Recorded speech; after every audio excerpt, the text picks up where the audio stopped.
Today, we're going to be cleaning up our score. All right, so we've added all of the details to our score here. And for the final part of this tutorial, what I'm going to be doing is showing you how to make it look a little bit cleaner and neater on the page. Now, one quick thing I wanted to point out was that I actually put the fermata on the wrong measure. I had it here instead of right there. So if you're following along, just double check that you've got that fermata in the right spot. And so now what I'm going to do is I'm going to take my layout and I'm going to change it up just a little bit. The biggest thing that I'm seeing right now is that we've actually got more room on the very bottom of our page right here. If we look at our full page, I'm going to go into page view and control minus to show the full thing. We've got so much room down here that we can actually spread things out a little bit for our reader, and that can make things much nicer to read. In this instance, we've got 1, 2, 3, 4, 5, 6, 7 measures all in one row right here. If we wanted to, we could see what this looks like and just scooch that down, which looks pretty decent, and actually it matches up with the original of this as well. And there's so much right here too that I definitely don't want to keep all of this here. So let's see, 7, 8, 9. Let's see if we did a couple measures, the retardando on the next line. That doesn't look too bad. And let's pull that, which also again doesn't look too bad on there. Now, as I'm looking at this, and just artistically speaking, that it does look a little bit uneven, though. We've got this that's a little bit more tightly packed, a little bit more tightly packed, and then loosely packed and loosely packed. So I'm actually going to take and just move that down. Now, in addition to just the overall layout, one of the things that you do want to be aware of is that sometimes how many measures that you put on a line can be really helpful to the player. Like let's say that phrases and groupings are really important in the piece that you're doing.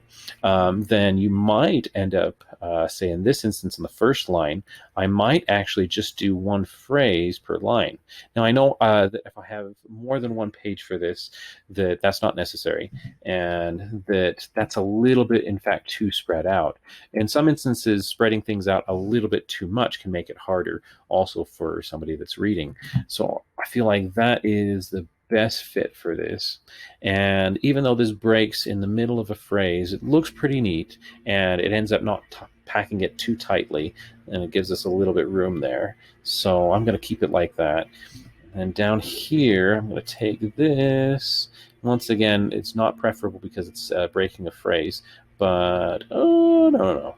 Actually, that looks about even. That looks about neat right there. Yeah, that'll work.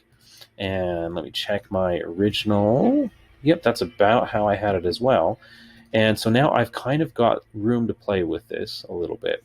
If I wanted to, I could take my page layout tool also and spread things out so I've got a little bit more room there.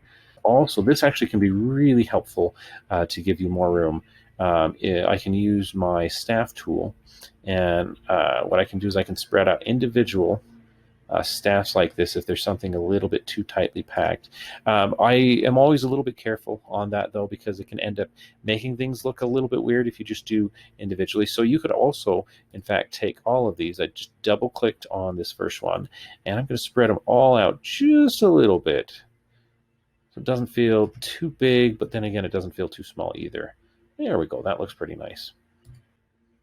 Now, as I'm doing this, and this is just one of those things about improving your workflow, that over time that you get better at your workflow, I'm realizing that since I spread out the staff afterwards, it actually is end up looking a little bit strange to have our dynamics and the crescendos as high as they are. And so it's going to be a little bit of work to move those down. It's not just something for the future that I could be aware of. All right, so what I'm going to do now is let's take these, and I'm just going to highlight those crescendos, decrescendos on that line. And I'm doing this way because I really don't want my slurs And sometimes we can do this. I'm going to hit Shift and good. Yeah, it's selecting all of these at once. Shift and select, Shift and select. Sometimes it works, sometimes it doesn't.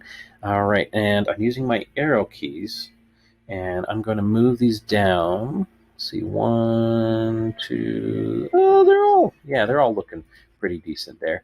The one exception is this one. It looks a little bit too far down, so I'm just going to move that one. This is the nice thing about the selection tool right here, is that I can actually just select that one thing and move it around, which when I do that, yeah, that looks actually pretty decent. So that one, that crescendo might have been okay where it was. And that's looking, it's looking a little high. It'll be, I'll pull that down, pull that guy down. So they look all just about even. Doesn't have to be perfect though. And let's take my dynamics here. There we go. Lovely groundskeeping work outside. They do a great job. So there, and that looks pretty good on the dynamics. And I come in a little bit closer. I'm hitting Control Plus. Yeah, still looks pretty good. It's not perfect. We've got this not quite center between here and here, but it's decent. Now, one of the things that I am noticing with this is I've got this right here. It's a little bit too close. And there we go. So that's a little better. And with these, those are about even. So I'm going to take those. Ooh, that one's just, no. It was better where it was. And there we go. And I'm going to go ahead and just do this little cleanup work and show you a couple other things that you can do in cleaning up your file. Now here's some other quick tips about cleaning up. Let's say I'm working on this and I can't quite move it to the exact location that I was hoping to. Sometimes the selection tool will give you some different options as far as movement goes. But really a big one for me is if I'm using this zoom in, that I can actually move these around at a little bit tighter of a rate. So that actually, it wasn't by much, but it kind of evens that out a little bit. I'm going to move it in even more. I should. Yeah, there we go. So that's just right about straight. If I was being very particular about where I wanted that to be. Once again, lovely grounds crew outside, helping keep our lawn at our apartment nice and pretty looking. And let's get that guy. Oops.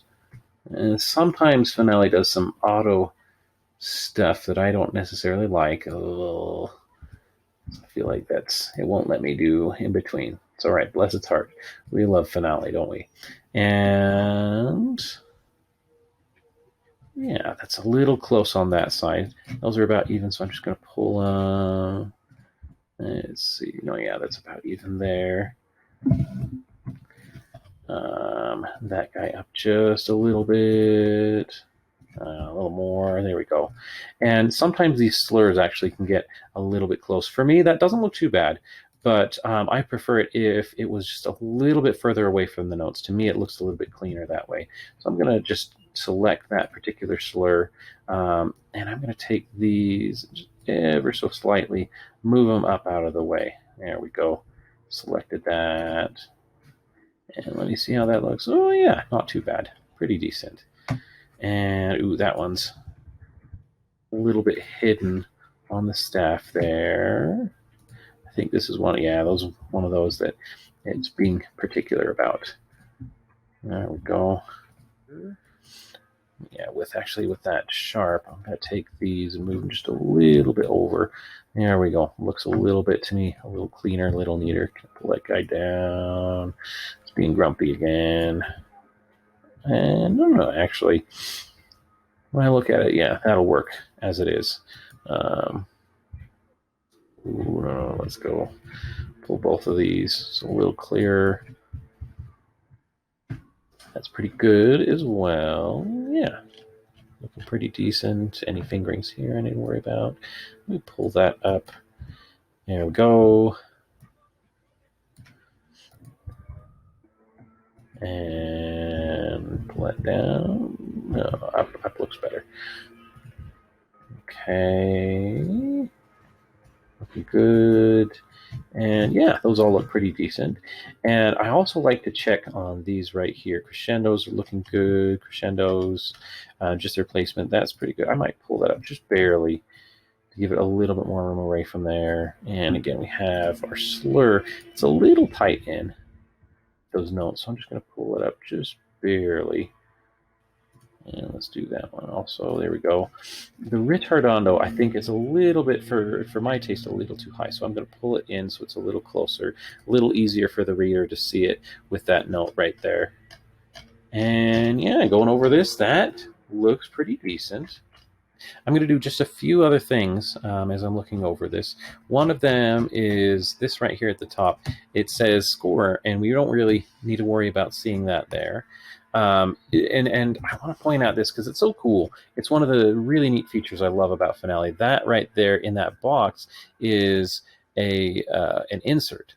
And there are a lot of different inserts that you can stick in these. So you can add actually like a sharp or a flat if you're trying to put that in the text. You can have the page number, the total number of pages, and so many different things. So this one, if for some reason you accidentally get rid of this right here, that is, what is that called again? That is not the description, part and score name. And so if I wanted to add in that on, and so if I accidentally got rid of that and needed to add it in, then I could do that. Or if I wanted to, I could add it in a few places. So I could say, let's go down to the bottom. I want to add it here in the bottom text, inserts, my part and score. There you go. It says score right there. I just think that is such a cool and such a neat feature. It also has down here the copyright information. And again, that is one of our inserts that you can add in there. That one right now, as you see, it's kind of a grayish color. So that one's actually not going to print on the score. And so you can actually hide things too. Like if I wanted to hide my title for some silly reason, I can say like that, and now it's not showing. So this element, the title and the subtitle, are things that it's just not going to print. And so let me show that again. The other thing that I'm noticing is it has this abbreviation on the side. Since we already know it's a piano part and there's just one instrument, that's something we can get rid of. It's a great, again, default thing here. So I'm going to the score manager from Windows, and I'm going to get rid of that abbreviation. Wow. Okay, no abbreviations there. Good, good. You saw it disappear. And once again, you find that it's Windows and Score Manager. And especially useful sometimes can be this auto style, number style right here. You can change what the instrument is called. If I wanted to, I could change that. I can change the text size and such a lot of features. It's what makes Finale so powerful for making beautiful final products. Let's make sure that I have. Now, this is actually something I've added to my workflow recently, is the margins, which I haven't paid as much attention to. The default margins are pretty decent. But in some instances, it's nice to pull these out. Now, it does have this little bit of a gutter there, which, since this is not meant to be for a book, I'm just going to get rid of that little bit of a gutter. So let's go to our page margins. And it just naturally put in that right there. So I'm just going to make this a little bit bigger, give us a little bit more room, which actually, when I look, it's really close to the edge there. Let's do 0.6. Yeah, that gives it a little bit of room printer-wise. 0.7. Yeah, that's decent.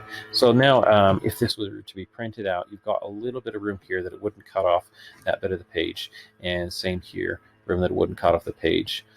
And we're on our page layout here. I'm going to see if I can spread this out just a little bit more. And one of the things that I like to do is this bottom one. I'll take this and make it just about even there. And down, down, down, down, down. It'll spread it out just a bit. There we go. Which, too much. It looks a little prettier before. There we go. And to make it fill up the page, I'm just going to pull it down. There we go, just a little bit. And yeah, it's looking pretty decent.